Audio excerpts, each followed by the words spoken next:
Welcome to Ahead of the Game, a podcast brought to you by the Digital Marketing Institute. I'm your host, Will Francis, and today I'll be talking to Roy Sexton about his career and his life in marketing. Roy is Director of Marketing at global law firm Clark Hill, which operates across 27 offices in North America and Europe with over 700 attorneys. Roy's been a marketing, communications and strategic planning professional for over 25 years in consulting, healthcare, the legal industry. He's also an experienced actor and drama producer, which we'll be quizzing him about as well because that is surprisingly relevant to his marketing. And according to his LinkedIn profile, his social mantra is celebrate, advocate, reciprocate, enlighten. Roy, welcome to the podcast. Great to have you here. Thank you for having me. I love that intro. It made me feel very important, like an adult. Wow. Have you finally worked out what you want to do when you grow up? Is this it? Nope. Talking to you, this was my dream. I have achieved. I'm at the summit. This is your arrival. Yes. Brilliant. Well, on that, just give us a brief intro to your job now, which is working at this huge legal firm and running their marketing there. Yeah, so I've been at Clark Hill about 5.5 years. When I arrived, and for those who may or may not be familiar with professional services marketing, it is a little different than your business to consumer marketing or even some business to business marketing. But we were at a state of transition. Clark Hill had grown through a lot of acquisition of smaller regional firms. The firm was founded here in Michigan in 1890, I believe, if I have the date correct. Typical marketer, you'd think I would have that off the top of my head. But over time, with these combinations, there really wasn't a distinct voice for the firm. There wasn't a distinct culture. So my challenge coming in was to build the marketing team, to scale it to the now much larger footprint of the firm, and also to create a brand voice that resonated. Interesting. How would you describe that brand voice? Well, prior to, it was quite fragmented. As you can imagine, we had And it is interesting to me working with attorneys. They want to be part of something larger, but then I think sentimentality kicks in and they don't want to let go of old brand elements. So you walk in and you have this bit of a Frankenstein's monster of pieces, whether it's actual collateral logos, things that are inconsistent, and also just a general tone that was in a kind of all over the place, quite frankly. But what I found here is that there is a true dedication to values, a true dedication to community. And we sort of mined that and brought that forward to say that is your brand. I think a good marketer worth their salt is a bit of a detective. And so when you go into an organization, you speak to everyone. And that was part of our brand development to say, well, what is important to these practitioners? Again, to the unique model that is legal marketing. I'm not selling tennis shoes. I'm selling individuals who are part of a larger whole. If you think about hiring an attorney, it's similar to hiring an accountant or maybe an interior designer. The client wants to make sure they're comfortable with the human being and also that they're bringing someone in who has the expertise and the knowledge to solve their problems. So being able to create a platform where those attorneys could be their authentic selves and then added together for a brand that is compelling, accessible, humane, while also being exceptional in terms of legal service was the needle we had to thread. And I think we got there. We landed on a tagline called Simply Smarter. And where we got to with that was, again, we did interviews, and not just with attorneys. Again, for those not familiar with professional services, marketing, and legal, sometimes there's a bit of an upstairs, downstairs. The attorneys get all the credit. They get the gold star when they bring in business. The marketers are there to support, and some firms, not ours, create really a bright line between the two. And lawyers will tend to treat the marketing team as if they're paid staff to kind of execute on their punch list. I like that Clark Hill saw that they had an opportunity to empower us as marketers to challenge that thinking and do some different kind of work. So we spoke to everyone, and it wasn't just attorneys. It was everybody that worked in the firm, why they worked here, what mattered to them. We spoke to our clients, and that's how we came to that Simply Smarter tagline to say, look, we are approachable, but we are smarter. than most. And some might say, well, that seems a bit braggadocious, but that's marketing. You have to take a big swing at things. But to add the simply piece in there was to say, look, we aren't going to intimidate you with our legal advice. We are going to be there arm in arm with you. And so it's worked quite well. We've augmented it with video, social, thought leadership, other things like that I think continue to tell the story of Clark Hill. I think the other point I would make here is when you're launching a brand, a lot of people focus on the launch, and they don't realize your brand launch lasts 2 or 3 years. You get the first push where you unveil how everything looks and feels and the new language, but you then have to evidence that consistently, relentlessly, for people to really get it and own it and embrace it. And you're selling to your internal constituency as much as your external. So that's very interesting. That there's this balance of you're marketing these individuals who are building authority, thought leadership, trust, but they're backed by this brand, this umbrella that they're under. I mean, from the customer's point of view, where is most of my trust and loyalty? Is it with the individual or with the wider brand?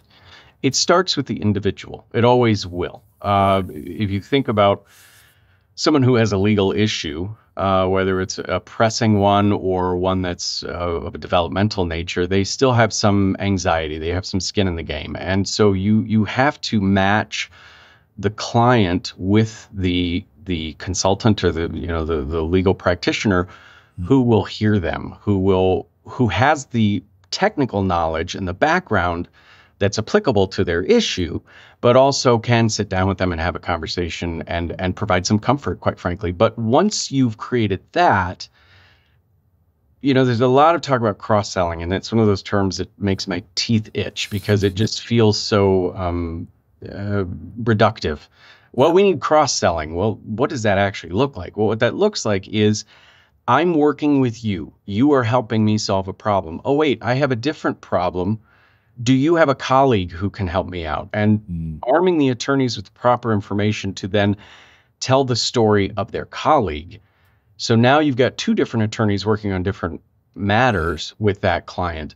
There are studies that show that if you're a firm that has a client working with at least 3 different attorneys across 3 different practice areas, they are less likely to leave you because they are embedded with a lot of different talent within your organization. And I think sometimes that's counterintuitive to the attorney mindset. They come out of their legal training fiercely competitive. They are judged by the book of business they themselves grow, and they've got a very individualistic view of it. Their autonomy charts off the scale. So getting them to understand the benefit to them as an individual by, quite frankly, hyping up their colleagues is when you get there, you feel like you've achieved victory, because that's where the brand kicks in. That's where the overall enterprise benefits the individual, because that individual is going to retain that client, because that client is now working with your colleagues on a number of different opportunities. Interesting. So is it B2B or B2C or a bit of both? We're B2B primarily, but I think you can borrow some of the consumer mindset in terms of what we use, because for example, our key client is often general counsel in an organization. They are running their own legal department in a large corporation, for example. But either their own talent is unable to solve the problem, or they're conflicted out. So they need that third party to work on whatever issue might be. That often in corporate law firms, it's the core client, not exclusively, but often. So you are still selling individual to individual. So in that way, it does have a B2C element. And that's why I think I look at a lot of consumer marketing and borrow from those approaches sometimes, because I think humanizing the attorney creates that connection point. But at the end of the day, it is more of a B2B relationship, because you are looking at the cost of doing business, the ROI of the performance, things like that, and it is usually enterprise to enterprise.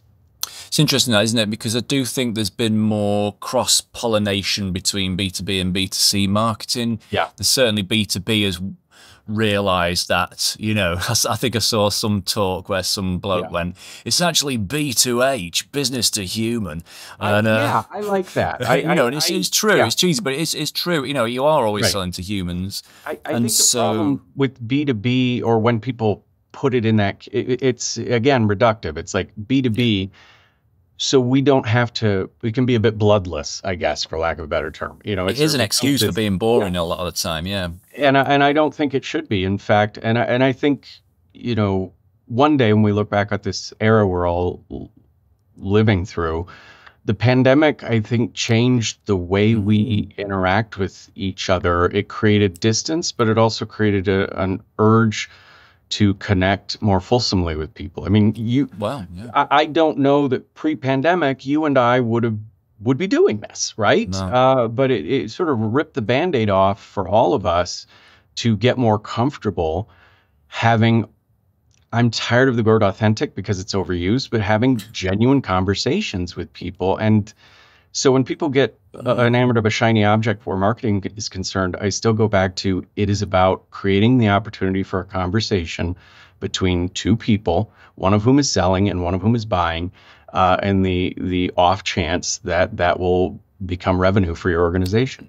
Yeah, I think the pandemic made our work and personal lives merge more. Yeah. And I think just like it became acceptable to turn up to a work meeting in jog pants, right? And also, how do you know what I'm wearing right now? yeah, I can see a reflection in that picture just at the back. Actually, can you put your pants back on? No, but and the dog would run in, a kid would run in. It all merged, didn't it? The work and so I think I saw LinkedIn change as well. I feel like LinkedIn became. It grew and grew and grew. And I think one of the reasons that LinkedIn is still succeeding and growing year after year is because it's becoming more personal. It's less of a dry, boring corporate place. Correct. And the marketing industry is following that, I think. So you're right. I think there's a lot of reasons why culturally B2B should be and can be looking at B2C more. I mean, specifically, what kind of B2C tactics or just little things have you seen, have you brought into your marketing? So for us, and we alluded to my theater background, I'm a storyteller, and I also would urge all marketers, don't try to follow someone else's recipe book. Don't think there's a perfect unicorn approach or that the job description is the be all and end all of your work. Lean into what you are passionate about. You as marketers are at the intersection of creativity and commerce. Don't neglect the creative side of that. So for me, there are marketers that are very event driven or research driven. I'm storytelling. That's what gets me excited. And I think serendipitously, I found myself at the right firm at the right time that benefited from that. So I avail myself of every channel that we have available to tell the stories of this firm. And I won't lie, I think sometimes the attorneys are scratching their heads about, because they tend to be a bit more linear in terms of the way they have approached marketing. They think it is, I put out a pitch, I spoke on a topic, I will get business. No, you won't. You've created awareness that you're somebody who can handle that issue, but you haven't sold yourself yet. And I do get some critique even now inside the organization because I am more personable on LinkedIn than I think other people. I post pictures of my dogs. I do things like this.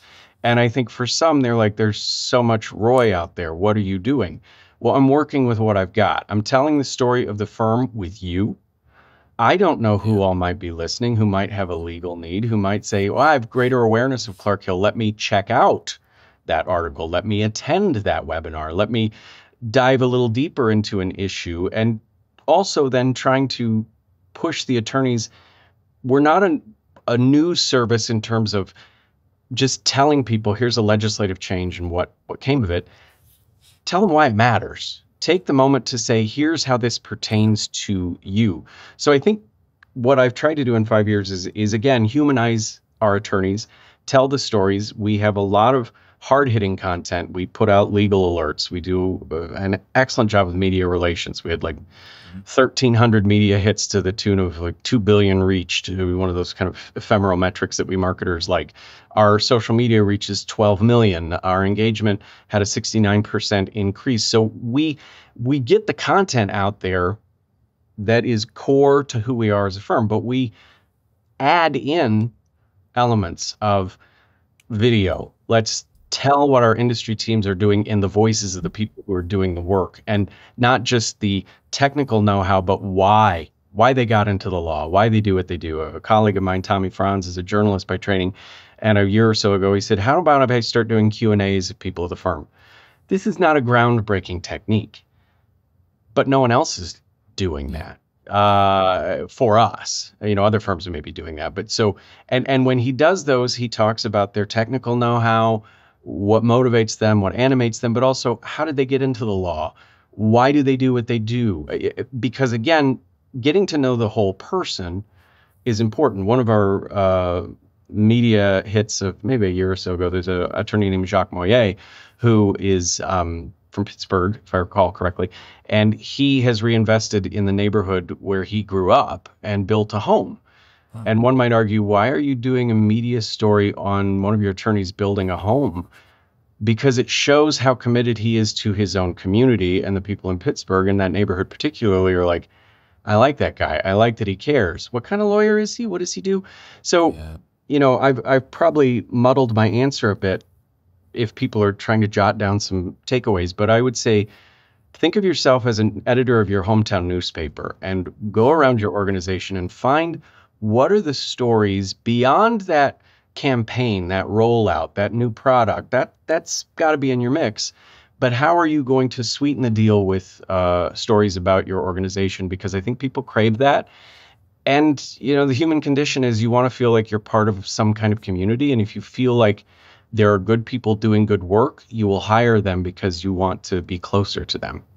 It's a really good way of putting it, actually. Yeah, you're the editor of your hometown newspaper, and you're going finding those stories, like you say, like in a journalistic way, pulling out what's interesting, really interesting, not just things that have happened, right. Things that are interesting, and all the best stories are human-led stories, right? Correct. Like you're a lawyer building a house. So what are the main challenges? Why isn't that so easy for everyone to do? And why is it not happening in every firm? Because I love you attorneys, you pay my rent, to quote the Pet Shop Boys and Liza Minnelli. There's a deep cut there. The attorneys get in the way. I'm not going to lie. I'm lucky that I work with an organization that sort of lets me fly my freak flag for the most part. But I've worked in 3 different firms, and in each instance, there is always an attorney, if not a group of attorneys. We will joke sometimes in our legal marketing community, attorneys like to be first to be second. They don't want to. They want to stand out, but not too much. They don't want someone to tease them at a lawyer meetup or bar association event. So, getting them to unclench, for lack of a better term, and tell those stories of themselves is really hard. They believe, and I don't know. I didn't go to law school, so I don't know what happens there. But they believe that if they just give their bona fides, I have these credentials, I wrote these articles, I'm the smartest kid in school, they're going to get work. Yep. They're not. That's table stakes, and I hate that expression too. But we're all a dime a dozen with our. But yeah, they're the basics. Yeah, I'm looking at a wall of articles and things I've been in. Nobody cares, but they do care about getting to know you as a person. So getting the attorney to let down that guard and be that person is very difficult. I think also attorneys are trained to be the authoritative one, to be unimpeachable. So to show flaws is counterintuitive, and to show our humanity is showing our flaws. And so I think that's why I do like social media. I hate it and I like it. I find it on scale. I'm an introvert. It helps me connect with people between the moments I'm speaking with them. I'm exhausted when I will be worn out from this hour. I will love it, but I will be worn out from this. And so social media allows me to have that constant breadcrumb with different people. And I encourage attorneys to do the same thing. And it doesn't have to be the article you wrote, the accolade you received. It can be softer stuff. Different attorneys that use social media very effectively, where they'll post a picture of their child and they'll say, here's a lesson I learned today. And sometimes I get a little tired of the LinkedIn homilies. They seem to come fast and furious, and they are their own performative exercise. So I would caution people, if it's not genuine, don't post it, but if you really had that epiphany, that personal epiphany that intersects with professional, use it on LinkedIn. You'll be shocked, I think, at the engagement you will get from that. But I belabored the point. I just think it's hard to get attorneys to drop their guard. Really is. I think what you've just said applies to any profession, even in marketing. Having run an agency, having worked in agencies, you're trying to get your spokespeople to be more like you're saying, and to unclench and to just sort of be more human and open. And everybody's, I think, the school and the way we're schooled and all that doesn't help. We're so scared that someone's going to say, you've just revealed you're an imposter. You're not the real deal. You're not actually the cleverest kid in class at all, because you've just shown that you don't know how to do something, or you didn't know, and that here's a mistake you made. But actually talking about your mistakes, talking about how you learn from them, talking about your human side, of course, that's far more compelling. You only have to look on TikTok or Instagram Reels or anywhere and see that this is, the key currency of the sort of the content that humanity's pumping out is the imperfection of us all. Yeah. But it is easier said than done. I mean, I find it hard. I position myself as an expert in my field. I find it really hard to talk about things that don't make me feel like I've made myself look good. Right. And I think for marketers, a tip is based in your comfort and, quite frankly, the support you get from your team. Model it yourself. When I started here, our now CEO said to me, and he might live in regret that he said this, he said, I really like that you are out there, because I know other attorneys, I'm the attorneys, not other attorneys, because I'm not an attorney. They see that and they're starting to model that themselves. Yes. So, one thing you can do, is and people might say, oh, this is dangerous. I connect with every colleague I can on all social platforms I possibly can, because my Facebook is a little different than my LinkedIn. I keep them all very high level, positive. I don't get into arguments with people on social media, because I want my own colleagues to see who I am, to embrace me for who I am. It's a bit of a test too, you good with me? And also, I know that just by example, they will start mimicking the things I'm doing. Yeah. And I think the other thing marketers should do, if you're, again, in the professional services space and you're marketing individuals versus products, celebrate those people who are the early adopters. Especially in a law firm, attorneys are fiercely competitive with one another. And all you need to do is put together a very simple newsletter that you send around internally and go, here are the media hits of the firm, and spotlight on Ray Koenig, who does a wonderful job on social media, or Joanne Needleman, who does a wonderful job on social media. And then the others are like, oh, wait, they got a little plaudit. I want to do that too. So you've got to, you're not going to boil the ocean all at once. Again, a cliche. I'm full of them today. But I'm not a rock climber, but I envision it's like this, where you're like, okay, I got this foothold. All right, now I'm going to build on that with this group.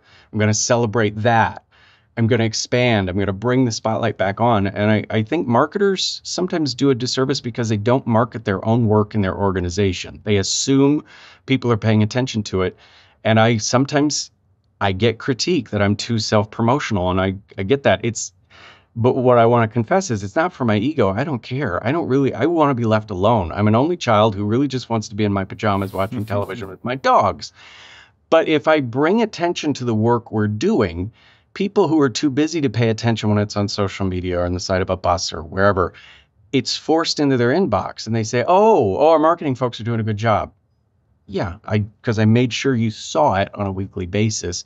And then you can leverage that spirit of competition to get more people involved, engaged, and quite frankly, you get content from those folks too, because then they say, well, Why did you tell Jacques' story? I've got this. More the merrier. Great. Tell me more. I want to learn about that. Yeah, that's great. And, you know, yeah, you're happy just to take that occasional blowback. Correct. For being too out there or whatever. Yeah, it's a risk. And honestly, sometimes it does hurt my feelings because I feel deeply misunderstood. You know, I'm like, I want to be left. I'm Greta Garbo. I want to be left alone. I really do. Yeah. But I realize in this moment with social media, I have the ability to signal boost for people who are bringing attention to our firm and to me. And I would be doing a disservice. For example, if we do this, record it, and you post it, and I don't reshare it, I'm doing a disservice to the gift you've given me. Now, some might say, oh, you're being self-promotional. There's too much of you out there. Why are you reposting this podcast? Because they were kind enough to invite me on. And if you're paying attention, I'm talking a lot about Clark Hill during the course of this conversation. So I'm getting lots of bites at the apple, and you guys reached out to me because I was on another webinar. Again, if you're, and this is to the attorneys specifically, I hear them say, oh, I don't want to seem like I'm immodest. Oh, for heaven's sake, we all are immodest at this point. People take pictures of their sandwiches. They just put it out there. If someone has you as a guest or you've been interviewed, post it on social media and tag the person and thank them because they're going to call you back.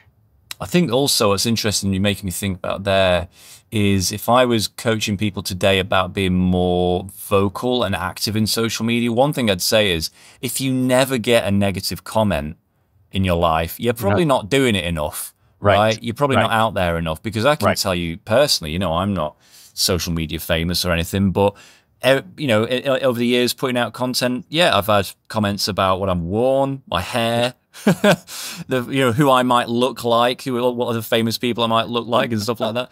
And, you know, it's normal. You will get to some degree of derision or just negativity in the comments, right? That's just a cost of putting out. Tom Hiddleston. You look like Tom Hiddleston. There you go. Well, that's much kinder than some of the things other people said. So, but who cares? You know, that's just a sign that you're getting the right level of attention. Correct. I will say this often when we're talking about internal communications.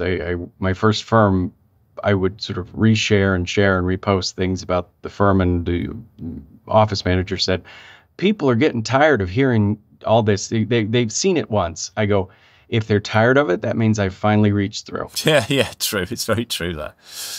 I mean, think how many times you've seen, you know, the ad for Oreos or McDonald's or whatever on telly, you know. I don't know why.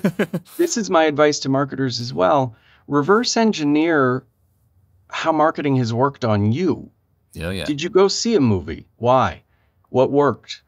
Maybe you don't have the advertising budget of Disney or Marvel, but the repetition, the tease, the excitement, can you borrow some of those ideas and bring them into your marketing and apply them to a law firm? You can, and I believe you can, but I think people, I don't know, they get sort of bifurcated about the way they think about these things, and they forget basic principles of marketing are repeat. Yeah, frequency is big. I come across that as well. People see frequency as wastage. You know, why would we want to reach people a 6th, 7th, 8th, 9th, 10th, 100th time? You're right.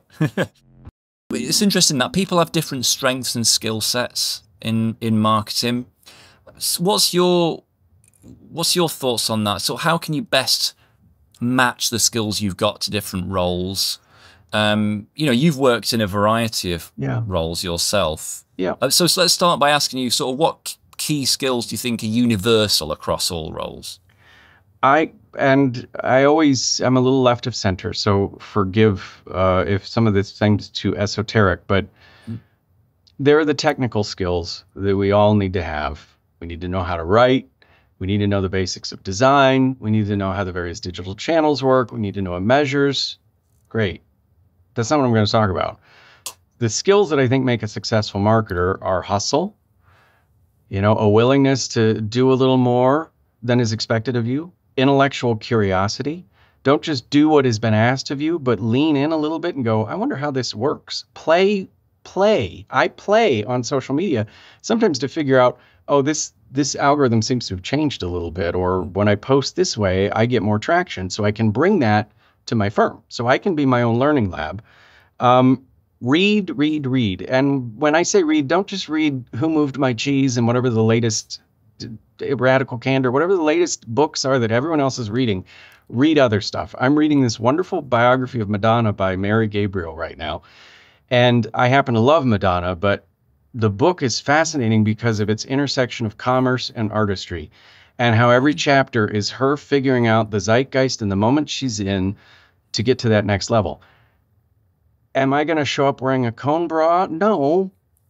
But there are things, there's not a linear connection, but there are things that are happening in my brain as I read that book that are going to inform the work I do. So whatever it is that gasses you up, read. Also, read the room. That's my theater background. Listen, your audience reacting or not reacting, part of your job is to be the ringmaster to make sure what you're putting out there gets an audience reaction. You might really love an idea you came up with, but if it's generating crickets, stop and retool. And then I think the point about detective work, be that person that's sort of unearthing the nuggets, and then be that editor. Think about yourself as a storyteller and collect those stories. You might not be able to use them all at once, but they are going to inform the way you market your organization. I don't care. And this, I think, is true of anything, not just professional services. You will be, even if you're selling tennis shoes, and I keep using that as an example, I'm not minimizing people who sell tennis shoes, but there are stories around that, you know, and I think that's what compelled people, not just the brand and the aesthetic, but did somebody wearing this shoe run that marathon they've always wanted? Did they find their lost loved one? Where I don't know what the story is, but you know, collect that stuff and put it in a box and then find uses for it. I think will be very compelling. So that's my take on what you should be thinking about, or how you should wire yourself as a marketer. It's very interesting. That I love your point about inspiration. I'm a fan of this idea, popularized by a guy called Michael Wolff, who founded a famous branding agency called Wolff Ollins. And he talked about the 4 rooms of inspiration. I like this. I always think about this. He says that there are really 4 places you should be occupying your mind outside or inside of work. Firstly, the room of great work. So absolutely looking at the people who are doing your job really well. That's obviously crucial. Secondly is understanding the workings of what you do, you know, so in marketing, understanding those frameworks and the more academic side of it. Then there's looking at the room of precedent, see why there are certain precedents and norms, who's breaking those, who's sticking with them, and why. And then he talks about this 4th room of creativity, where you don't look at any of that and you go completely outside of what you do and read Madonna's biography and watch movies, and whether that's art house movies, foreign movies, or the latest blockbuster. And you're absolutely right there. That's where the interesting stuff happens for me. You know, you learn about, and especially about artists like Madonna, you learn about the intersection of communication and resonating with people, and which is art and commerce. There's always something interesting there for marketers. Yeah, and those people might say, oh, well, I'm not a pop singer. What does that have to do with my job as a marketer? You are. Yeah, you are there to be the pop star of your organization, to create excitement, to bring interest. And so looking at how different people have done that over time can inform you, and you can find your own recipe. And the second part of your question was then, how do you align your talent to deliver? And I'm unconventional in that way as well. Sometimes I frustrate people that work with me because they want to go back to the job description and say, this is what we hired for and this is what we needed. Well, job descriptions are written in a vacuum. I think I know what I need, but more often than not, organizations I've walked into, I've inherited a team of people. I've never had the opportunity to start with a blank page and create a team out of broadcloth. So to force fit a new job description into an existing template of people, you're not going to be successful. But you have to, if you're allowed the time, and this is a pretty unique case study for me, if you're a marketing leader and you're going in and you're inheriting a team of folks, get to know them first. It's going to be messy for a while. There's going to be a lot of dropped balls. There's going to be a lot of unhappy folks. But get to know them, really know them, and ask them, don't be afraid to ask them, what are your ambitions for yourself? Where do you want to be? What title do you want to have? What kind of organization do you want to be part of? Some will opt out. They will leave from that conversation. Some will say, I came in as a coordinator, but I've always loved diversity, equity, and inclusion and video and social media. And I've been pushed into this role to be in front of people, and I don't want to be. I want to be behind the scenes. Okay. So once you get the inventory of your folks and those that have remained, let them play to the strengths and the interests they have. Yeah. There's no exact science with marketing. Yes, there are certain things we've got. We've got to have a website. We've got to have some advertising. We've got to have social media. Great. But how people color in the lines can be very different. So if you're sort of beholden to this vision and you're inflexible about it, you're not going to be successful, because people are people and they have their own ambitions. They're not here for fun. They're here to earn a paycheck because they have other dreams. So let them embrace those dreams. Let them speak openly about them, and then reposition them on the tasks where they're going to shine, and shift your marketing mix. Be willing to shift your marketing mix based on the people you have, if you feel like there's potential in those people. It's a bit of a calibration, but you're going to find they're going to be more loyal. They're going to do better work. They're going to come up with things you would have never dreamed of, and be willing to be okay with that. I think sometimes marketing leaders create a bottleneck where they're like, it all came from me. No, it did not. I feel like I do very little tangible work anymore. Please don't fire me. But what I do is I coach and direct and shift, and it comes from my theater background. The director is not on stage, but they're the ones pulling it all together so the audience has a cohesive experience. And I feel like that's my job, is to pull the best out of the people I'm privileged to work with. And 9 times out of 10, that's encouraging them to work on the things that bring them joy. Media relations, whatever it is, and retooling your team so they're featured. And then if you have a gap, you go, that's where you hire. That's where you go, okay, I'm missing someone who loves marketing technology. I got to go find somebody, Yeah, true. Rather than trying to just stick to your marketing mix, your marketing ideas, and then try and fire and then rehire a whole team. Right. I mean, that's obviously going to be more of a headache. Well, because people, I don't know why they do this. They think it's kind of like when I was in my 20s, I subscribed to a magazine over here called Men's Health. And I thought I would get muscles and abs because I subscribed to it. But I would actually have to do the things the magazine told me to do. I did learn how to pack a suitcase. That was what I gained from that subscription. But I feel like people take that approach in firing and hiring people. They're like, this person came on and they will magically know everything and do everything. No, there is a huge ramp up. And there's culture fit issues, and they might piss off the wrong person, and you're on the back foot because now that person you thought was going to be front of house irritated the partner with the big book of business, and now you can't get rid of them, and now you got to do something else with them. So try to work with what you got first. Yeah. And if it really doesn't work, and I have found that the people I knew were going to be challenging often leave of their own accord. Yeah. It's weird. When you let people lean into what they want and like to do, the people who are difficult go away. Right. Good. That's reassuring. Okay. So you currently work at the intersection of the marketing and legal spheres. So what do you think are the ways that marketing can be a force for good, social good?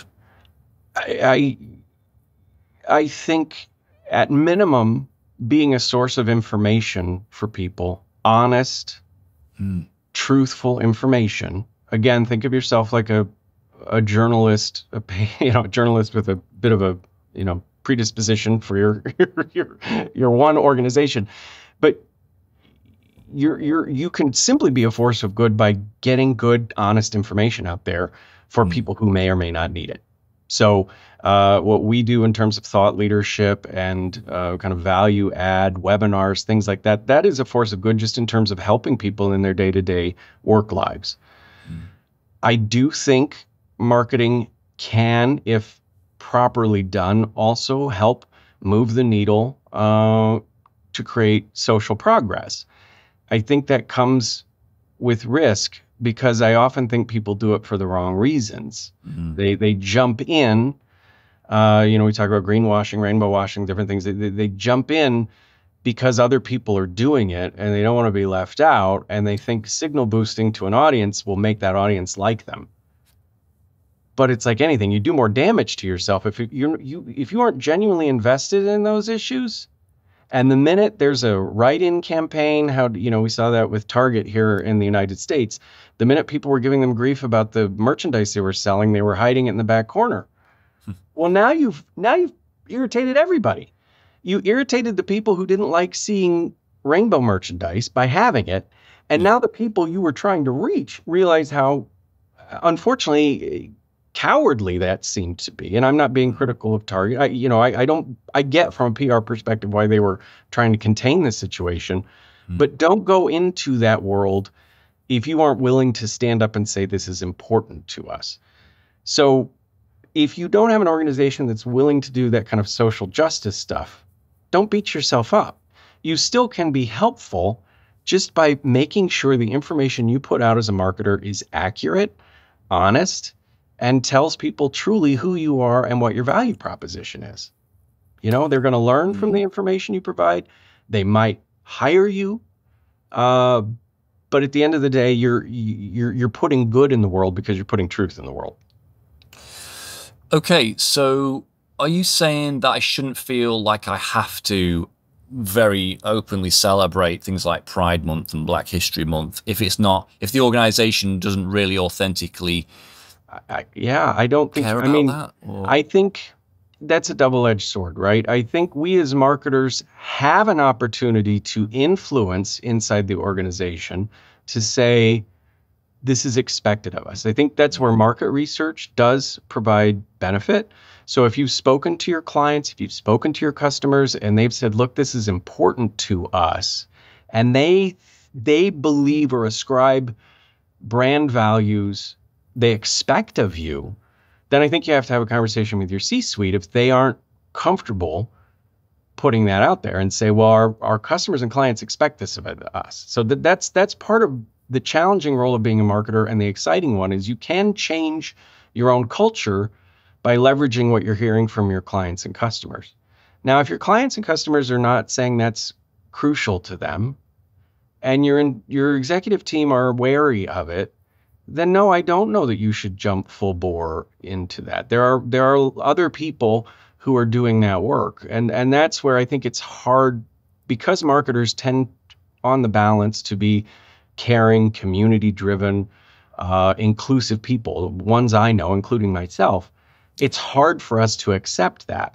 And if it's that hard for you to accept that you work for an organization that doesn't necessarily put its effort into those initiatives, then you probably should leave. Yeah. You should work for an organization where, and I know it's easier said than done, but don't try to force fit something that doesn't apply. And I don't want that to be mistaken as somehow I'm saying we all should abdicate our role in terms of showing support for communities. I'm gay, and I even the missteps I described about Target, I still love that there are organizations, even if it's performative. I didn't have that in my 20s.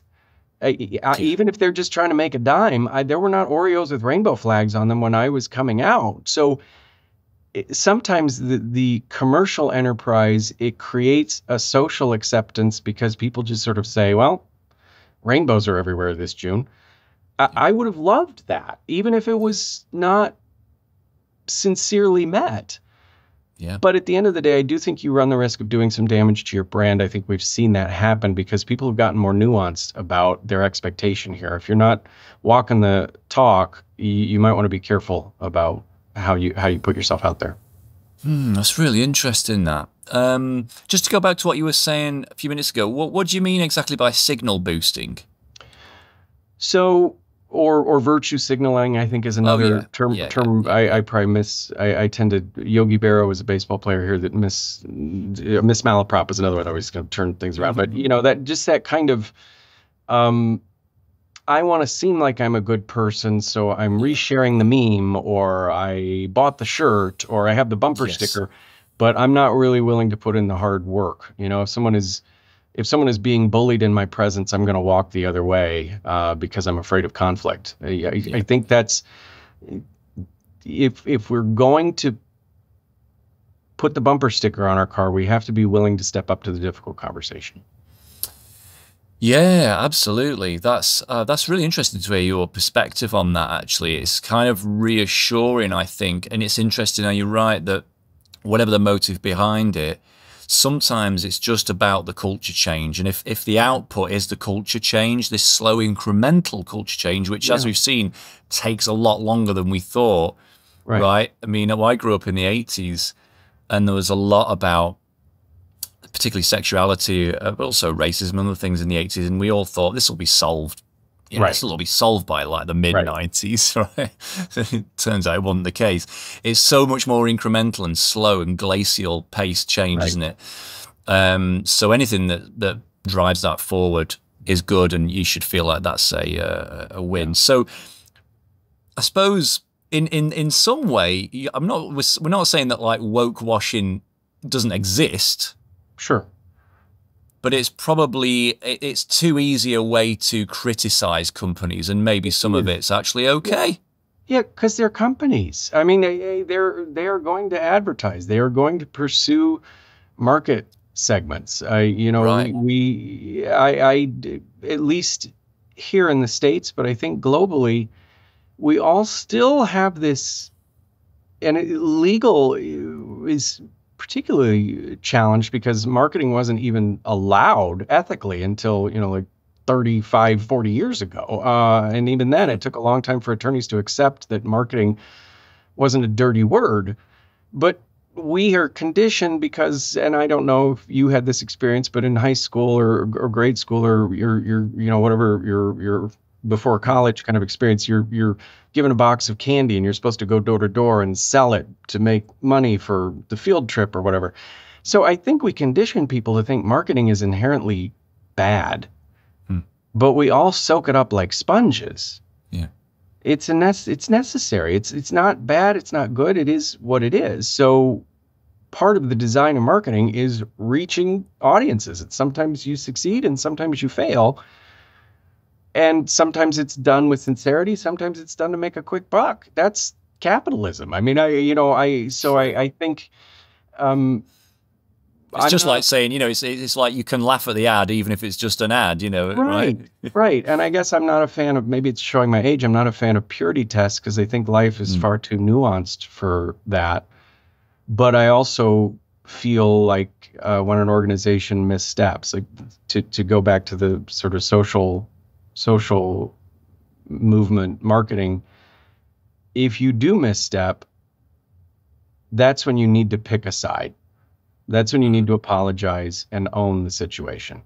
You can't then just hide because I think you do yourself and your brand a lot of damage in that regard. So is it playing with fire? I don't think so. Are we overly critical of organizations that get on bandwagons? Probably. You know, I'm a gay man who doesn't really like Pride Month. I've always sort of felt like, oh, here's our month. You know, why can't we just be accepted 12 months? Why is it this? So, you know, I think the other thing is, if you really want to reach a community and have them open their wallets to you, have a conversation with them. Find out what animates them, what motivates them, what makes them feel engaged, and then lean into that. Yeah. Yeah, no, I agree. One day we won't need a month. No, right? Right, yeah. Okay, well, you personally play an important role. You've served as president of the Legal Marketing Association, but you're also a vocal advocate for LGBTQ plus in business in general. Just tell us a little bit about both of those and what you've learned dealing with the various different people in both those arenas. I think, you know, I always have felt a little other. I've always felt a little left out of things in my life, which is probably not accurate, but it's how I feel. So I have a particular sensitivity to groups of people that are not seen fully for who they are and embraced. Whether that's legal marketers who often are sort of treated as, well, you're staff, go over there. We'll let you know what we need you to do. Or the LGBTQ community, which I have, having lived through the 70s, 80s, 90s, and really had my own sort of fraught challenges coming out and being openly gay. I mean, I wasn't always an advocate for LGBTQ pieces. In fact, it was really the last couple of years where I finally got old enough, fat enough, tired enough to say, I'm going to speak to my experience. And if that is perceived as advocacy, great. I don't go out and march. I don't sign petitions. I don't fundraise, but I will speak about my experience. When the opportunity arises, I will make quirky statements to let people know we're all human beings and take a pause before you decide we don't deserve to be at the table. So I guess that is how I used my presidency last year on both fronts. And in some ways, I used being gay as a proxy for all the different groups that I feel are often marginalized and not seen. I know sometimes I think gay men are criticized for that. It's like, well, your lived experience is not the experience of a person of color or someone who is differently abled or, neurodivergent. And I appreciate that.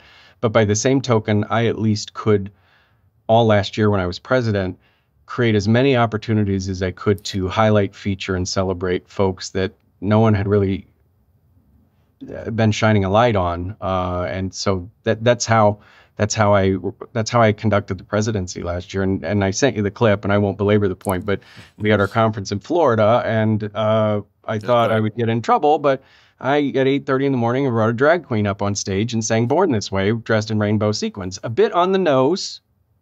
I'm sure other younger gays found it cringy, but I didn't care, and I've never done anything like that in my life. I've never been that open or outward about being gay, but I thought this is a weird, unique moment, and this is my love language. So I'm going to send the message the way I can send it to have people feel safe and have a laugh and remind them we're all flawed and we're doing the best we can in this life. So that's what advocacy looks like for me. I'm sure others would take a more strategic and measured view of it, but I just try to tell my story and hope it helps some people.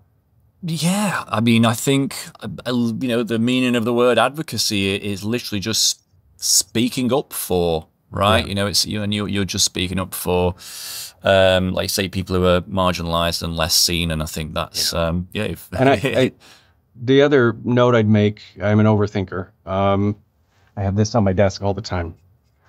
But in overthinking mode, I want to be careful that it doesn't sound like I'm the great white knight who's riding a horse and helping everybody. That's not it either. Because I often don't know what I'm talking about. But I do think in those moments when you're given a microphone and you can let people know we need to just be a lot kinder to each other and realize that people are getting through this life as best they can, and it is not for you to judge their life, their choices, their background, but it is for you to provide an open door for them to be their best selves. I will always say that. Yes, great. Given what you've talked about, I think you've picked up, for want of a better word, a lot of wisdom along your way. I'm not trying to make you sound old or anything like that. No, I am. I own that. Okay. So, and a zigzaggy career in some ways. So I suppose I'd love to know, have you got a few tips for people in the earlier part of their career, maybe even your younger self, right, for navigating a career in marketing? And I can thumbnail that quickly for people, and do find me, just Google me, you'll see I'm on Linktree and all the things. You can follow me in different ways. But, I was an English and theater major in college. I got a master's in theater. I just enjoyed the art of narrative, and making money didn't occur to me. So then I did college advancement work because I needed a job. And then I talked my way into a job at Deloitte. And then I was in a healthcare system for a decade. And then I got tired of that. And I said, threw my resume out, and I ended up in a law firm. I realized that's why I joined the Legal Marketing Association, because I thought, everything I've learned in healthcare applies. Well, there's you gotta think about the crosswalk of what marketing skills they do translate across industry, but you got to think about the culture you're supporting. So all that is to say, one bit of advice I would say to anybody who's starting out: take the job in hand and make it the job you want. That was generally what worked for me. I was hired in that healthcare system as business analyst number 2 was my auspicious title.